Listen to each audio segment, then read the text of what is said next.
I recently just played every single game in the Star Fox series. You may notice there are a couple missing here. I'll get into that in a bit. At the time of recording this video, there is a new Star Fox game coming out on the Switch 2 called Star Fox. Which is a remake of the original Nintendo 64 game Star Fox 64, which was technically a remake of the SNES game, which was also called Star Fox. And then Star Fox 64 was also remade for the 3DS with Star Fox 64 3D, which kind of makes me wish they'd rename the Switch 2 version Star Fox 64 3D Switch 2 Edition. EX Deluxe with Funky Kong mode. But I've always heard that the Star Fox franchise has had a very chaotic lifespan, because when they aren't remaking the same game over and over again, the other games have all had their own controversies. So I decided I wanted to investigate the series and played every single game in the franchise, because I'd never played a Star Fox game. The only experience I have with Star Fox at all was with Super Smash Bros. And one could argue that Super Smash Bros. Melee is the best Star Fox game in the series, since Fox is the undisputed best character in this game, which is really hilarious to me. Like, Fox McCloud as a character has such a notorious, famous legacy in video gaming because of Smash Bros. But they just never seemed like they could get the R-Wing wheels off to get this franchise going. So to experience it myself, to see what the heck has been going on with this series, I started off and played Star Fox 64. Since this is the game that they're remaking, I decided I'd start here first, see if I liked the game, and then after playing all the other ones, see if they made the right decision to remake this game, or if they should have made a new game, remade one of the other games. But yeah, let's get into it. I actually semi-recently found this copy of Star Fox 64 at a GameStop, so I was really excited to play it regardless. And immediately when the game booted up, like, even though I've never played this game, I just got hit with like a wave of nostalgia. I mean, the game is beautiful. I was just blown away that this game was released in 1997. Like, the visuals, the space, the way the characters all interact with each other. Oh, the music in this game is incredible, which I did have actual nostalgia for because of the stage Corneria, which was always my friend's favorite stage to play on Smash Bros. Now, I do need to mention that I played this game on an Analog 3D, which is a modern remake of the Nintendo 64 that plays actual Nintendo 64 carts. And the Analog 3D ran the game at 60 frames per second, and I think that was a huge benefit to my experience. Again, the visuals, this thing having a CRT filter on it to make you feel like you were playing it on an old school TV, it ran incredible. You could argue I was kind of cheating, that I was not experiencing the game as if I was playing it on original hardware on an actual Nintendo 64, but whatever, I could have emulated it, I could have played it on Nintendo Switch Online. But to make it a little bit more pure, I did use the Nintendo Switch Online controller, so I did play with the Nintendo 64 controller. Probably nostalgia, but I love the Nintendo 64 controller. And God forbid, if you're not familiar with Star Fox 64, it's an on-rail shooter. You get in your ship, which is called the R-Wing, and you go through these levels, you blow shit up, have a great time. And yeah, I did have a great time. But even using the Nintendo 64 controller, it just worked. Like, I just thought it controlled really well. Maybe at times it was a little bit difficult, but honestly, you're driving an airship at 1,000,000 miles an hour through space. Like, I think it should be a little difficult to control it sometimes. It should not be too easy and too responsive to just go wherever you want. I don't know. I had a great time. I loved the way the characters interacted with each other. Again, since this was my first time playing, I didn't know a whole lot about the game, but the characters can die. It's like Falco died pretty quickly. Enemies will start chasing after him if you have to try to kill the enemies that are following them. I failed to do this and Falco just died on me.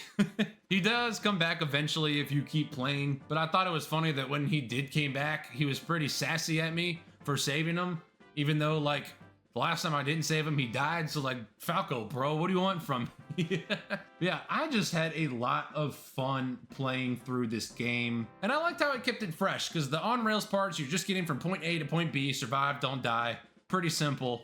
But the boss battles at the end of some of these levels were always a ton of fun. I really enjoyed the boss battles. And sometimes the on-rail shooting would stop and you would do, there's a name for it. What does he call it? Oh yeah, all range mode. So it's on rails or all range. All range, when you get free reign, it's like an actual map where you would have an objective to go and finish. Like, one was to like blow up this little center in the middle of the map, which I failed to do. And I thought it was pretty wild that when you fail to do something, it's just like, well, sucks for you. You suck at this game. You don't get another chance. We're moving on. And once I realized that, I'm like, man, this game has a lot of replayability. Because I guess there's also like secret paths you can take to go on other parts, on other missions. And yeah, I guess when you play through it, you can get like a final score and try to like beat your score next time. So I like that. I like that it has replayability, that you can play it over and over again. And if you fail to do something, or like taking Falco for a case, like, oh, I let Falco die, maybe I shouldn't do that next time. So that's pretty cool that it does give you a reason to go back. And I actually am looking forward to playing it again for that reason. I loved the villains, Wolf and their team. There was a little bit of lore between them. The one pig character though did apparently kill Fox's dad. Like, that's part of the lore of the game, and he says some pretty dark stuff in reference to that. Daddy screamed real good before he died. But yeah, those parts were fun, fighting them. There was a Landmaster part I did not like. Didn't quite understand why you have this super powerful, awesome ship, but then you choose to go on the ground as a tank. That just seems kind of stupid. Didn't like those. I died a lot during that. Yeah, I was making my way through. Then there's another part again where you're fighting Wolf and their team. I was struggling with that a lot too. I just couldn't quite get the hang of it. And then once I eventually did, I think I did manage to kill them all. And then I ran into a pole and died, and that was my last life, and that ended my run. And unfortunately with this game, I would say the one downside is when you do go on a run, like, you can't pause and quit and save. Like, you have to commit yourself to sit down and play for an hour and a half. And I am a recent dad. I have a 3-month-old, and finding an hour and a half to sit down and play this game is very difficult. That's why I've only played it once. And even though I unfortunately lost, once I do have some time to sit back down and play it, I do want to play it again. But overall, like, that's okay. I'm okay with that. Probably for the sake of the video, I should have beaten it, but it gave me a good idea of the game. That is the game that they're remaking for the Switch 2. And you know what? While we're here, let's put it in a tier list. We're gonna call this the Star Fox tier list of science. It's scientifically proven, 100% accurate tier list. And we're gonna put Star Fox 64 in S tier. This game is fantastic. It's a ton of fun. I had a lot of fun with it. I definitely would say I experienced the Star Fox magic. It really made me understand, okay, yeah, they had something really special going on here. I can understand with these other games, if they don't quite replicate that, why people would be frustrated. And speaking of frustrated, Star Fox Adventures. Going into this, I had actually learned a lot about the game before I even started it. And if you're not familiar with this game, Star Fox Adventures is just completely 100% 180, completely different than Star Fox 64. And apparently when this game came out, that upset a lot of people. If you don't know the history behind this game, I'm gonna do it quick because I think most people do. Star Fox Adventures, developed by Rare, was initially gonna be a game for the Nintendo 64 called Dinosaur Planet, but the main character looked a lot like Fox McCloud, so Nintendo very graciously offered the Star Fox IP on a silver platter and said, hey, just put Star Fox in your game. And of course they did it, because why make a brand new IP when you can use already popular characters to hype up your game? But knowing that knowledge and playing this game, you really can tell that this was not meant to be a Star Fox game. It was a game that was made with Star Fox kind of thrown into it. The game starts out and you're playing as Crystal, a brand new character in the series, flying on a dinosaur, fighting this other dinosaur ship. And I thought that was pretty cool. It was like prehistoric Star Fox. And I kind of knew that this one little part of the game probably would never appear again, but just immediately I was like, man, how are they struggling to make games in this franchise? Like, you have these talking animals in space. Here you are with the semi-cool idea of flying on a dinosaur. Like, why can't you have like prehistoric Star Fox? We'd like fly on different dinosaurs and fight other dinosaurs. Like, that's an idea. Boom, make that game. But no, apparently they keep remaking the same game over and over again. But random aside, you start out as Crystal, you ride on this dinosaur, fight this other ship thing, blow it up. No, you don't blow it up. You defeat it, but then eventually get thrown onto Dinosaur Island, where after a little bit of adventuring, you get trapped in a crystal. Yes, Crystal gets trapped in a crystal. How the heck did they come up with that? From here, you go over to the Star Fox team, who gets sent on a mission to investigate that planet, Dinosaur Planet, because apparently it's breaking and falling apart. Fox lands on the planet, and then this is where a Zelda clone story begins. It is not a Star Fox game, it is a Zelda clone. You pick up a staff, which you can use to fight enemies with, which right off the bat, I thought this was pretty cool. Like, I was having fun fighting the enemies, but then eventually came to learn that gameplay would just never change. You just beat enemies with a stick, you never get any extra moves or fighting style. Nope, you beat everything with a stick and that's it. But it is still just like a really cool game. I mean, you're here on this unique planet. There's really cool music, like right when you land, the like jungle music is playing. That's straight banger right there. And the other characters are just dinosaurs, but I'm okay with that. I think that's pretty cool. There are some puzzles. The puzzles were never that satisfying to complete, I didn't think. And most of the time it just had you using the staff, which you eventually can unlock the mode to shoot fire with. And like if there's a locked door, you usually could just kind of look up and there'd be a switch. You just shoot the staff at the switch and open it. There was a shop that was pretty cool with a really unique shopkeeper character, which again, I think could have been flushed out to be a little bit cooler as well, because the currency in the game, scarabs, are pretty easily found everywhere and you can pretty much buy every single thing you need almost immediately.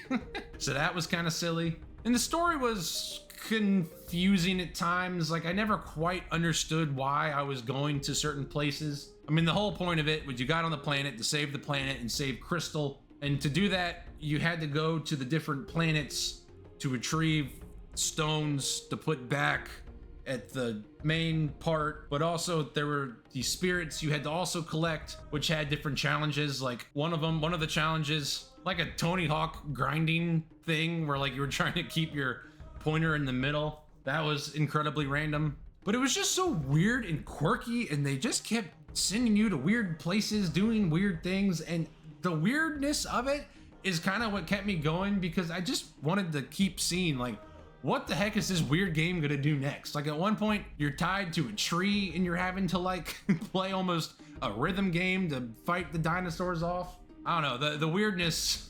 That was probably the #1 thing I appreciated, was just how weird this game was sometimes. And there were R-wing sections, like there were sections where you went into space and flew your ship, and they were so terribly, horribly boring. Like, I just don't understand. It was so basic and simple and stupid. Star Fox 64, the gameplay was beautiful. Why didn't they use any of that in the R-wing sections? I have no idea. But yeah, you pretty much just flew in a straight line. Nothing really was ever gonna kill you. You had to fly through a couple rings and that was it. But I would say the #1 best part about this game, the one thing that can knock it up, if it was a 6 out of 10 to a 7 out of 10, was Tricky. Tricky the dinosaur. Tricky is this little tiny triceratops. Oh, I was right. It's a triceratops. Also, while Googling this, I just learned that he's in Diddy Kong Racing.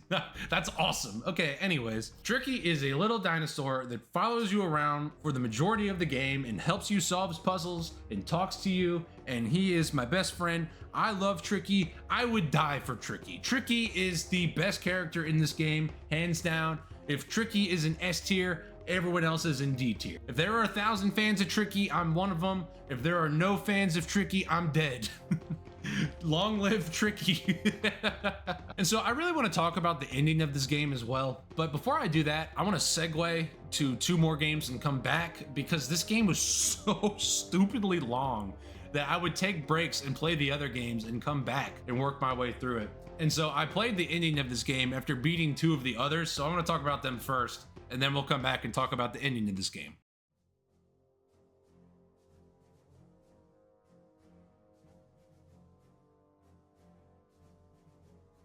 Because when I decided I wanted to play all these games, I went on eBay and looked up Star Fox Assault and saw that the game has shot up to be $150. Why would anyone pay for that? I understand the freaking resellers out there. They're like, ooh, Star Fox.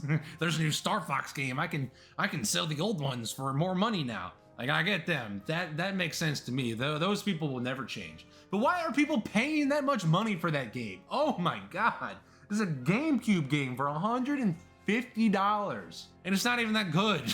Let's get into it. So yeah, because I couldn't pick up Star Fox Assault. play it on my GameCube like I really wanted to, I played it on the Steam Deck, and honestly, it was a great way to play this game. I thoroughly enjoyed sitting on my couch instead of having to come here and sit at my desk. Unfortunately, for that reason, I don't have a lot of footage from when I played, but yeah, Star Fox Assault, it's all right. It's okay. It is not as good as Star Fox 64 at all, point blank. Anyone that's saying Star Fox Assault is the best game in the series, I respect you for having an opinion, but that opinion is wrong. Starting off when you play the game, it's like, okay, cool. This is Star Fox on the GameCube. It's a lot of fun. The environments are cool. Has kind of a new story. Like, great. All that stuff is neat. Always love the way the characters interact with each other. Except this time when you try to save the other characters, like, I swear you get 10 seconds if that, and that's it. Like the window when your character's flying in front of you and say, "Help me, Fox, help." It's like they say help and then they're just gone and then they're dead. It's like, okay, well, didn't give me much of a chance. Because next I moved on to Star Fox Assault. And as you can see in my hand, this is not Star Fox Assault. This is a Steam Deck. I would say the highlights for the most part, there's one part I need to get to. Most of the boss fights are a ton of fun. And I really had no complaints about the parts in the R-Wing, parts on rails, like they were all great, like cool. I don't know why they didn't do more of that, because they decided to also add these other stupid parts where Fox goes on the ground and just shoots stuff with a gun. And that part feels like a cheap mobile game. Like the guns don't feel good to shoot. The enemies don't feel good to kill. You kind of feel like indestructible when you're playing, like you're fighting all of this crazy stuff and you're just this little animal with a gun. Like it doesn't make sense. Not that the game is supposed to feel realistic, but it just didn't feel like any of the events were actually happening. I don't know. It just felt like it could have been flushed out to be a little bit better. Because honestly, like a Halo almost style where Fox lands and like you go and shoot stuff, maybe in third person mode instead. It sounds like really cool in theory. Just, I don't know, the way they executed it just didn't work. I also hated the Landmaster parts again. I can't stand the Landmaster in these games, man. It just pisses me off every time. And you could get in and out of the vehicles on some of them. It just felt clunky and weird. That's honestly the best way to describe most of the non-R-Wing parts. Was just clunky. And oh my god, the music was so bad. The music just, it felt like a 10-second loop of the same little song just repeating over and over again. Because like I said, I'm a dad, I have a newborn. So I do a lot of like setting the game down and picking it back up to like tend to the house and my dog and everything going on. And it would just play the same music on a loop, and it drove me a little bit insane. But for the last couple of missions, I did eventually emulate this on my PC, upscaled to a 2K resolution, and the game was really good looking. I mean, I almost did it justice not playing it on the GameCube and emulating it because I got to upscale everything. I thought that part was pretty cool. What I didn't like when I played it on my PC was I got to fight the final boss. And I hated the final boss. Oh my god. So for the majority of the game, when you shot enemies, you would press A and you would hold it and you would get a little lock on, and you could press again and fire at whatever you were locked onto. For whatever reason, they got rid of that for the final boss fight, and all you could do was just hammer the fire button. Oh, that was all you could do. You couldn't do it anywhere. Like you couldn't hold it down. You couldn't do nothing. And I was almost glad I was playing this on a GameCube controller and not killing my Steam Deck by just hammering the buttons. And I know I'm doing this when typically you use your thumbs, but my thumbs got so tired. So here's a GameCube controller. You know, you play like this. I was firing like this. My thumbs started getting so tired, I had to like reposition the controller to use other fingers to try to fire. That was terrible.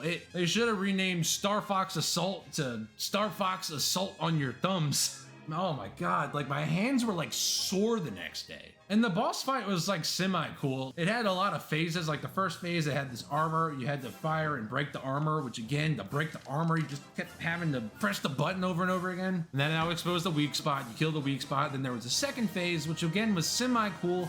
I don't even really know what I was looking at this point. The whole point of this game was you were fighting this like virus that kept taking things over, almost like the Flood, which is like, again, cool concept. Fighting the queen or whatever this was. I don't know. I just didn't have a good time with it. The fact that I kept having to press A over and over again. You had very small windows of opportunity to actually shoot what was in front of you. And I died several times and lost several times. And when you lose, you don't just get to replay it. You have to go all the way back to the beginning of the mission and start it all over again. At one point, I got to the very final stage of this boss, the final phase. I couldn't figure it out. Like, I couldn't figure out what I was supposed to do. Then I died and lost. Instead of just getting to do it again, go all the way back to the beginning. I don't know, it takes like 20 minutes to get back. I was getting so pissed off. I eventually cheesed it. I made a save state before the last phase and just took as many times as I needed to and beat it. And finally I was done, and I have zero regrets doing that. That's the end of the queen. And the end of my freaking thumbs. God. Like, I quite literally could have sprained something by having to press the button that many times. So overall, Star Fox Assault, it was fun. It just didn't feel as polished as Star Fox 64. I think if the developers of the game just took more time with it, fleshed it all out, it could have been something great. It just wasn't quite there. And so Star Fox Assaults, if we're gonna put it on the tier list of science, it is gonna go into the overrated cell, because I see a lot of people say this is the best game in the series. No, it is not. It is a decent time, but it is by no means great, and it is by no means worth $150 fucking dollars. God, I hate the state of retro game collecting and reselling, and it's all just so gross and grimy. A game that was worth 50 bucks a couple months ago is now worth 150. Like, that's so dumb. That's just, it's sad, man. Like, thank God for emulation, but I still would like to have the game. Maybe someday, I don't know. And so I know I still need to get to the SNES games, but this is just the order that I did it. After beating Star Fox Adventures, I moved on to Star Fox Zero for the Wii U. I liked this game a lot. I liked this game more than Star Fox Assault. I'm just gonna say it. I had a lot of fun with this game.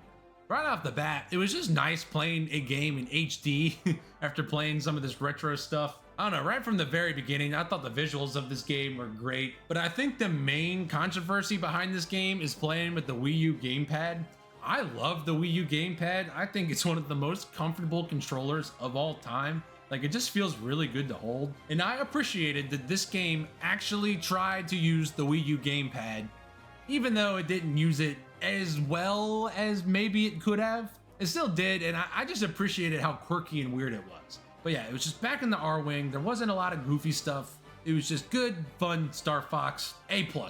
That part's great. But with the gamepad, you actually do utilize two different screens. On your TV or monitor, you would see like a third-person mode of your ship, and on your gamepad, you would see a first-person mode. So if you look down at the gamepad, you were able to aim a little bit better because you had a first-person view versus the third-person view. And I've seen a lot of people complain that they don't like having to look up and down. I never really looked down. I just looked at the screen and just aimed with the gamepad. I hardly ever looked down other than a couple times. I liked how weird and quirky it was. Just like I liked some of the weird and quirky parts in Star Fox Adventures, it just was a unique experience playing with this thing. Was it perfect? No. Was it better than a controller? No. But it was fun, it was unique, and for that, I appreciated it. And I even thought the Landmaster parts were good in this game.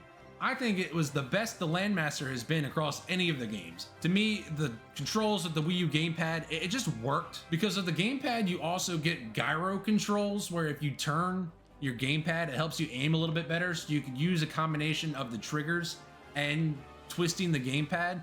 And you know, like when you're playing a racing game and you want to turn, and you sometimes like instinctively turn your controller? Well, it was like that, except it actually would respond to you. You'd be like, I just need to aim a little bit to the left, and it actually would come with you. I thought that was pretty neat. And I even liked the other weird quirky modes in this game. There was walker mode, where your R-Wing would land on the ground and start walking, which was kind of creepy looking, honestly. But I thought that was kind of cool. I liked the little change of it. I haven't liked when this game has done anything to change the gameplay, but I did like the Landmaster mode, or sorry, Walker mode. And there was another mode called the Gyro Wing. Luckily, it's all listed on the back here. I did not memorize the names of these things. But yeah, the Gyro Wing was just a different ship where you would drop this little like dude that you would look down in first person mode and control and go do stuff to like hack into things and open doors and stuff. Those parts were probably a lot less replayable, but it was almost like stealth Star Fox in a way. Like you were navigating through these like environments trying to like get through these doors. And I don't know. I had a lot of fun with this game. I see this game hated on a lot. I had a lot of fun with it, except gotta talk about the final boss. I once again hated the final boss in this game. Oh, 2 for 2 of the final bosses I got to. It was horrible. So even though I didn't beat Star Fox 64, I knew who the final boss was, that it's Andross, the monkey guy where you shoot at his hands. Because Star Fox Zero is a reimagining of the Star Fox 64 series, you end up fighting Andross. And yeah, I did not like this fight. It starts out with like this like cone that you have to get through, where there's little holes in it that you can only see by looking down at the gamepad. And then once you get in, I couldn't figure out how to even shoot him in the first place. Like I was struggling hard until I finally realized the game wanted you to go into walker mode and fight him that way. And yeah, just like you do in the 64 game, you have to shoot his hands, but his hands are also what's attacking you. So he would go to attack you, you'd have a window to shoot his hands, but you would have to decide, like, do I get a couple shots off? Do I get as many shots as I can and take damage? I don't know. I struggled with it. I just didn't think it was a lot of fun. If I remember correctly, you also had to just hammer the fire button, just like you did in Star Fox Assault. But I don't know. It must not have been that bad since I'm not remembering it as angrily as I did with Star Fox Assault. So yeah, I don't know. Just had to say I didn't like that part. Because when you fought him too, eventually, like, he would blow you away and blow you back out the cone, and you'd have to get back in the cone. It was just a very clunky, not fun boss. Like, all the bosses beforehand I thought were great. Same with Star Fox Assault. All the bosses beforehand I thought were great.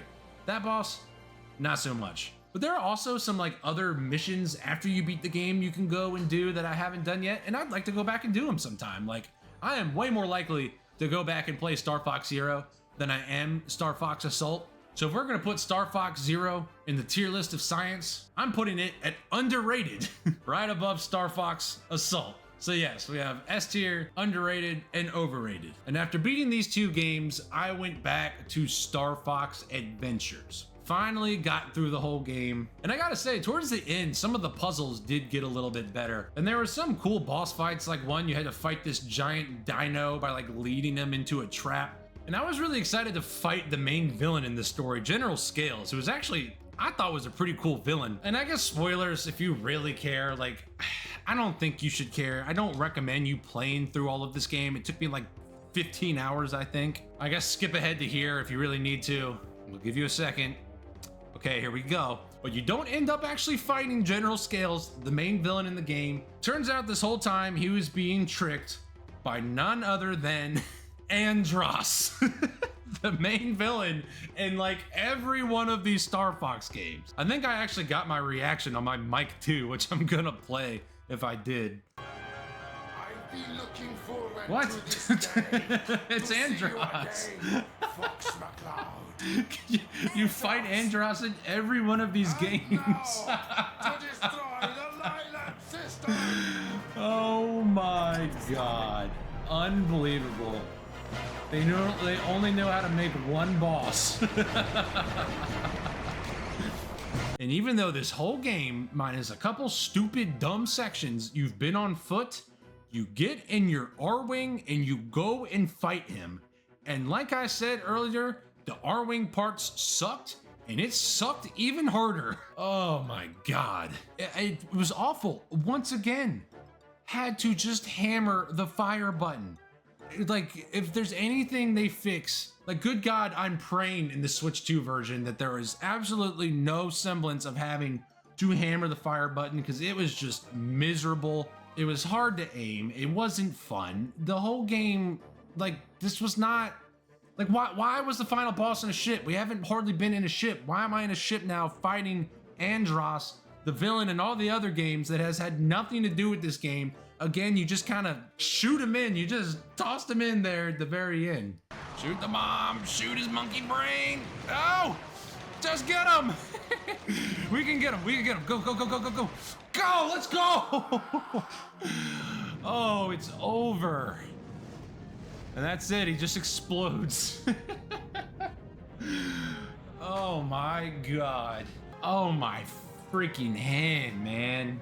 I'm so over these games. It was just a messy ending to a messy game. There were high highs and low lows. I cannot recommend anybody play this unless you were just like me and were just so curious as to what the hell happened with this game. Because in terms of a case study, very strange development of a video game, it really was one. I mean, you could just see turmoil this game went through to get to the end. The Star Fox team is back together again. Oh, Fox! I almost Skippy's forgot. voice is so I unfortunate. received this message from Crystal. And that's to say Oh! Well, okay. I mean, sure, no problem. You're not shy, are you, Fox? My sensors indicate Fox's temperature is rising. Are you okay, Fox? What is this game rated? I'm gonna be just fine. Okay, it is. I thought this game was rated E. It is rated T. That makes sense. So Fox McCloud got paid and laid. But it is a shame. Like, I think this game could have been a masterpiece if they had just flushed out some of these parts. And we'll get back to it towards the end, but if I'm gonna put it on the tier list of science, I'm putting it below overrated. And this game is a mess, but still kind of fun sometimes. And so I'm gonna move on to the SNES games now. I don't have as much to say about these. I couldn't really figure out the best way I wanted to play them since I don't have an SNES. So I ended up emulating them on my new 3DS XL that does have a capture card, so I'm able to plug it in and capture the footage. And when playing Star Fox for the SNES, like it was cool. It was cool to experience an 8-bit game that was in 3D. Like I really appreciated that a lot. I don't know if I've ever played a 3D 8-bit game.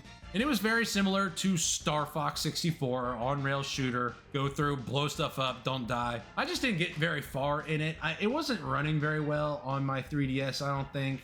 And I don't know, I just didn't have a whole lot of desire to play through it. Like I wanted to just experience it, get a feel for it, talk about it. But I wasn't about to pour in hours to try to actually get through it because the game was kind of hard. I was struggling for a while to even beat the first level. I eventually got a hang of it and got through it. But yeah, I think if I ever play this game again, I'd like to experience it on an SNES or somewhere else that's not my 3DS. And the same goes for Star Fox 2, which was actually a canceled Star Fox game for the SNES that eventually got put on the SNES Classic. And I was playing some port of it. I don't know what version. There's a couple versions out there. Whichever one I was playing, I'm not entirely sure. And again, it was kind of the same old thing. It was Star Fox on rail shooting. There was a weird overworld part that I didn't like. I don't know. Apparently you were supposed to strategize and where I just didn't like it. I couldn't. It was confusing me. I'm sure if I gave it more of a chance and did some more research, I could have figured it out, but I just couldn't be bothered. I'd been playing so much Star Fox at this point. And honestly, I think I'm just gonna move on from them. I'm gonna put them on the tier list of science, right below Star Fox Adventures of I can appreciate these games, but I'm not gonna play them. And that just leaves 2 more games, one on the DS, one on the 3DS.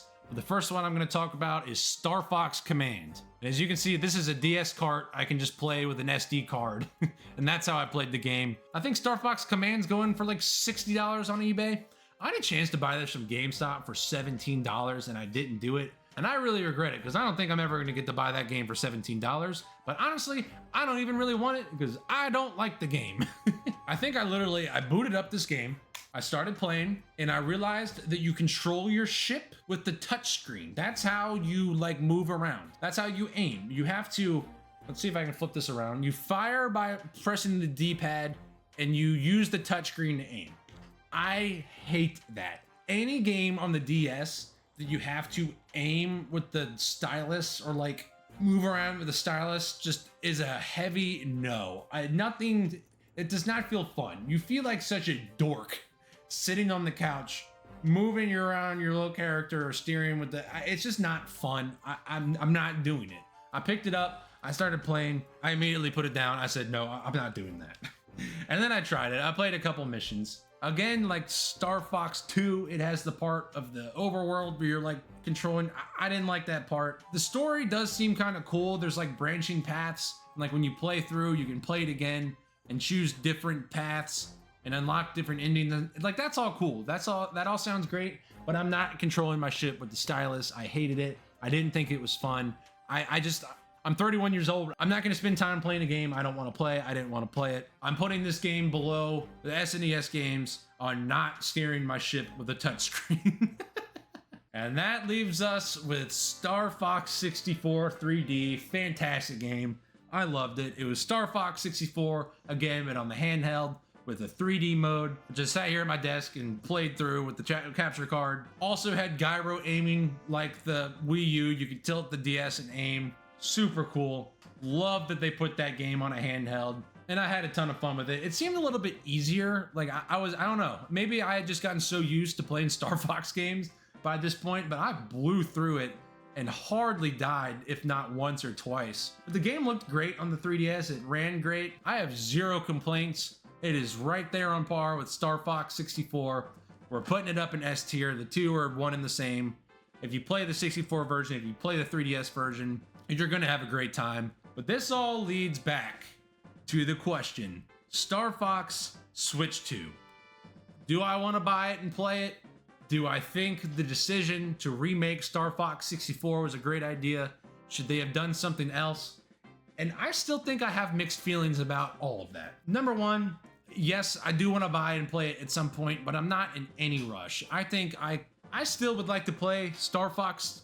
I still would like to play Star Fox 64 a little bit more before I go to the Switch 2 version. I'd like to actually beat it. I'd like to maybe play through a couple of the different paths. I don't know. I just feel like if I want to play Star Fox, I'd like to just play the 64 version. It would be cool. I do have a nice 4K TV like that. The visuals behind that would be pretty neat. But yeah, I think I personally would have preferred a new game. I think a new game for me, what I would have been a lot more motivated to buy it than just a remake of Star Fox 64. However, I think they made the right call.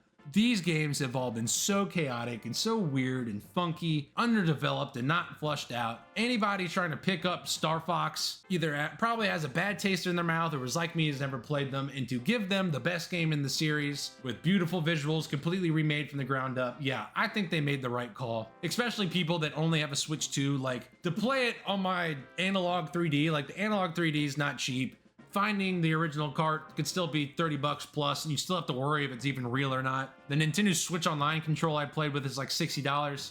So yeah, I think in terms of accessibility, just playing it on the Switch 2 with new graphics and everything, like, I think that's fantastic. I do want to play it at some point, and I'll be pretty excited to play it once I eventually do. But through all of this, I just keep thinking about Star Fox Adventures the most. Like, I think a game with an actual adventure like this, maybe putting in the mechanics of all these games together that worked. Doesn't even have to be open world. Like, if this was like a Halo game with just missions where you start the mission, maybe there's R-Wing parts, maybe you're on your feet just navigating through the level. I think something like this could be really special. Like, if they were to announce Star Fox Adventures for the Switch 2, a complete remake, which this game would have to be remade. They could not just put a new coat of paint. They would have to remake this game in its entirety. If they did that, especially seeing my boy Tricky in 4K, this would be an instant buy. I think they had something going with Star Fox Adventures, and I would love to see them revisit this again. Wow, I have been recording for an hour.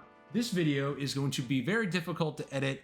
I put a lot of work into playing these games and put a lot of work into this video, so if you got through towards the end, like, I really appreciated it. It's been really fun to just play through a series that I had no knowledge of, and I kind of want to do this with other series as well. I've kind of started with others, but if you've enjoyed this just me talking about every game in a series, let me know. If there's any series that you would like me to see do this style of video with, let me know. But yeah, Star Fox, what a shitstorm. What a chaotic series of games. But I still had a great time. I don't regret doing any of it. Sure, would I take back some of the hours I poured into this game? I would, but when the credits rolled, I didn't really find myself regretting it at all. So if you enjoyed the video, like, comment, subscribe, click buttons, all that good stuff. Love chatting to people in the comments about the stuff. Let me know what your favorite Star Fox game is. If you disagree with me on anything, if you're looking forward to the Star Fox game, it could be out by the time I put out this freaking video, but regardless, appreciate y'all. ScootTube.